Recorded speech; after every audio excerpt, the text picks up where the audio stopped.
approaching the end of summer, and my friends and I wanted to do some cool, mischievous things before going to any pool. It was actually only a couple blocks away, residential area. So instead of sitting on a main road or something, it actually just sat around a bunch of houses on a quiet road. During a hot day, the little parking lot would be full and the spot would be bustling. But at 1 in the morning, the place was of course dead.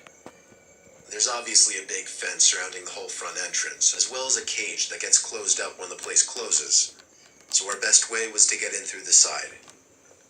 We snuck into the backyard of a neighboring house and hopped the fence over to the pool.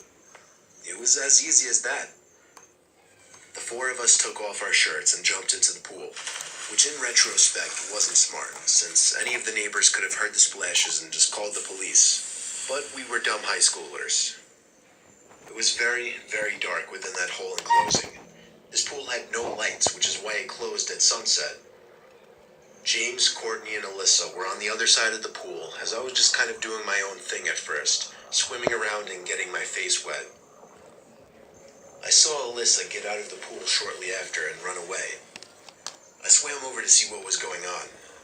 She was just going to the water fountain, though. The three of us just bopped around in the water for a bit, and eventually we heard Alyssa jump back into the pool from the other side. It was too dark to see much more than her black hair covering her face.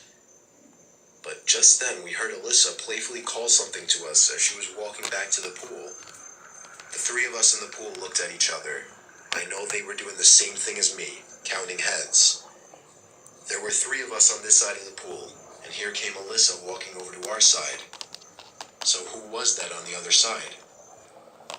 Alyssa got in, but the three of us were distracted, looking at the head bobbing around the water across the pool.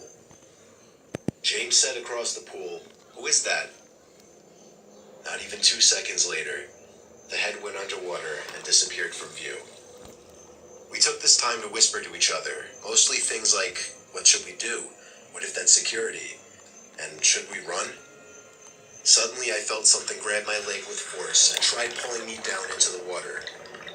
I kicked, splashed, and yelled for help.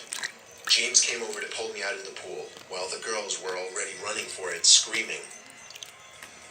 It wasn't until I got to the stairs of the pool that the grip on my leg was released and I was free. We hopped the same fence we climbed over to get in and ran all the way back to Alyssa's house. I was convinced that whoever that was a security guard.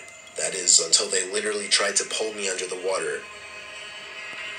We don't know what to think. There are a few possibilities. Maybe it was just another kid messing with us, maybe it was a security guard who went way too far, or most likely, it was a dangerous person who had ill intent.